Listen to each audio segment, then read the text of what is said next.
Hello and welcome to Boring Dad Gaming, where today I'm going to be starting a new series looking at character builds for Baldur's Gate 3. It's early access at the moment, there's a level cap of 4, but I think leveling characters in this way should also apply equally to the game when it's fully released as well. But we're going to look at the first 4 levels today. And the first class I'm going to be looking at is a strength fighter. So the first thing to think about is the origin that we're going to have. Character name's not that important. Make sure we're set to custom because we don't want to be doing any of those. I don't think we even can in early access.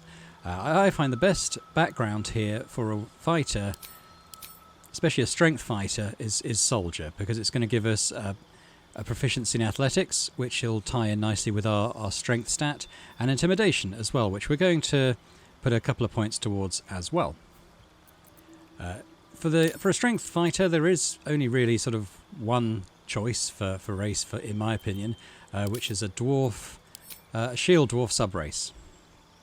Male or female doesn't make a difference, so we'll leave it at the default. But with a shield dwarf, you're going to gain 2 constitution, so we're going to be having more hit points early on, which will be good for our survivability, and strength +2 as well, which is going to be our main stat, our main combat stat as well.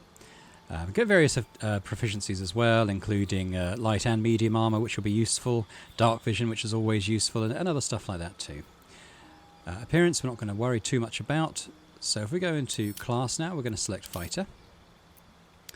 Now here, fighting style, I think we can choose another one of these within the early access, but it's a good starting point. For strength builds, I think the two main, well, there's probably 3 main ones that you're looking at. Defense, which gives you +1 bonus to armor class while wearing armor, which is okay. Personally, what I'm going to be going for is great weapon fighting, which means when we're rolling a damage die, if we roll a 1 or a 2, it's going to re-roll. So we'll be doing a lot more damage, hopefully, with that. Another option, this is mainly if you're taking a two-handed weapon, two-handed melee weapon. Protection is sort of the other build. If you're going sword and shield, protection means that you can help out allies by forcing disadvantage as a reaction on enemies attacking your allies who are within 1.5 meters, as it says here. I'll do another video looking at dex builds, because fighters are pretty flexible. If you're on dex build, something like archery or 2-weapon fighting is very good as well. But this video is going to focus on a strength build. So I'm going to go for great weapon fighting with 2-handed weapons. So we're going to look at the skills you get as well. Here it's given us acrobatics and survival. I'm going to untick survival. I'm going to take perception. Something that's just quite useful for every party member to have. There's lots of traps to spot and secrets and that sort of thing. We've got athletics and intimidation already, which is good, so we're going to leave those as they are. And we're going to head into abilities. So, this is where we're going to make a little bit of change. Strength is already at the maximum. Constitution we can level up further, so I'm going to take intelligence down to 8, and I'm going to give us 17 in Constitution. Now, it doesn't change our modifier at level 1, but at level 4 we get the choice to add 2 ability points. So we will, at that point, we'll level up our Strength and Constitution to raise our modifier as well. It's given us a Wisdom of 12, but again, I'm going to just bring that down because I want to go in with a Charisma of 12. Just because, we're really going to be the face of the party, speaking to a lot of people. We already have that Intimidation skill and proficiency there, so with a slightly higher modifier we'll just be a little bit more effective at that. And that's it for level 1. We're going to take a look at level 2.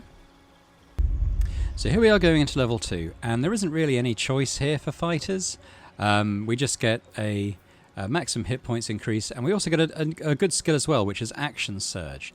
And what this means is that once per, I think it's long rest, you can click this and you're given an extra action. So you get to attack again or do whatever you're going to do. So that's pretty good, but not a lot of choice there. So here at level 3 we do get sort of the first important choice for fighters, and that's in giving us a new subclass. There are 2 to choose from.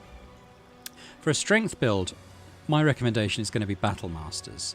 Thing with Battle Masters is they're going to be getting what's called superiority dice. You get 4 of them, and you can use these to sort of add extra effects to your attack, and we're going to look at what those do. I think we can pick 3 of them. So we could pick a menacing attack, spend a die to deal an extra 1d8 damage and possibly frighten the target. I'm not sure what the chance of that is. Pushing attack deals an additional 1d8 and pushes the target back 4.5 meters. And that's quite good because we will come across a fair amount of lethal falls effectively. And if you're quite skilled at pushing people off that, it can be an instant kill. In fact, there was a sort of mini boss, and I'm not going to give any spoilers away, but in the swamp area. And I just, on one playthrough, just pushed her off, and what was a punishingly difficult attack just became incredibly easy as a result. So I'm going to keep that. I might untick menacing attack. Rally, it means that a nearby friendly creature can gain an additional 8 hit points, which is okay. Riposte, this is a toggleable feature, and it means when a creature who's attacking us misses us, we can use a die as a reaction to retaliate with additional 1d8 damage. And enemies will be missing us a fair amount. Just the hit chances are never 100% from what I can tell in this game, so I might select that. That's quite a nice thing to have. We can possibly knock a target prone, or we could possibly disarm them. So I think this is really, your choice to fit your play style. If I had to pick one, I would probably unselect Rally.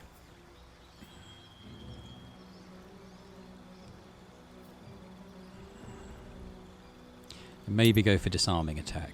My thinking on this is a frightened target runs away from you, so it can just possibly be a bit more annoying to track down and eliminate.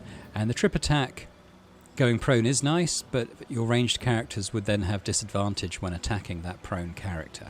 But with a disarming attack, it means they're dropping the weapon and they can't hit you with it. So I think that sounds pretty good. We'll quickly mention Eldritch Knight. So this is kind of a combination of fighter and like a low-level wizard.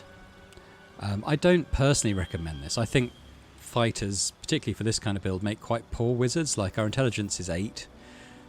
So you know that sorts of spells we're going to be casting are, if they've got like a save, I imagine our save DC is going to be very low. Enemies will probably overcome it quite easily. And also you're using actions to cast spells where, you could be hitting something with a big sword and doing a lot more damage, probably. So yeah, that's why I'm going for Battle Master. I'll just reselect these. Like that. Okay, so that for me is level 3. Now level 4 is again where it gets quite interesting for a fighter. Levels 3, 4 and 5 are pretty interesting, I think. We don't get to level 5 obviously in the early access, but yeah, it will be good. It's recommended us... So at level 4 you get the chance to add 2 ability improvement points. Obviously we're doing strength. It seems to have automatically selected intelligence for some reason, so I'm going to minus that. We'll give that to constitution. So we'll see now that our strength is 18 with a +4 to ability checks instead of a +3, and same for our constitution. So there we go. And that is my recommendations for leveling up a strength fighter within Baldur's Gate 3 Early Access.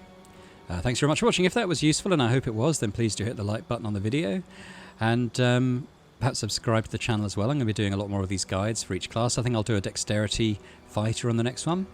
But in the meantime, I hope to see you again for more Baldur's Gate 3 guides. Bye for now.